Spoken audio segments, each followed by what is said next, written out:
এখন ভোর 5টা বাজতে চললো, এখনো বাজেনি, 6 মিনিট বাকি আছে।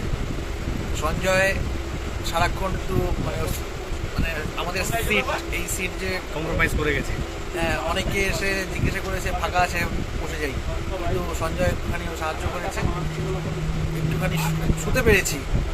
জয়ন্ত তো এখনো শুয়ে আছে যদিও, তো বলেছে সঞ্জয় সেই সিটটি রক্ষা করেছে, নাহলে এতক্ষণে রিজার্ভ হয়ে যেত। এখন রয়েছি বর্ধমান, কোথায় এটা, বর্ধমানের দিকে রয়েছি। আর সঞ্জয়ের কাঁধে ভরসা জুগিয়েছে, মানে সঞ্জয় একজনকে ভরসা দিয়েছে, সে অপরিচিত একজন ভাই।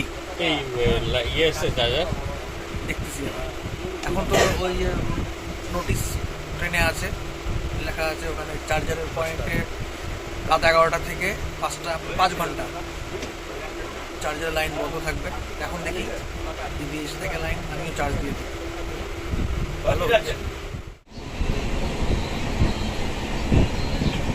ওই যে সূর্য উঠেছে,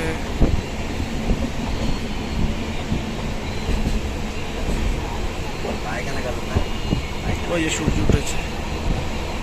আজকে দিনের শুরু সূর্যের আলো দেখে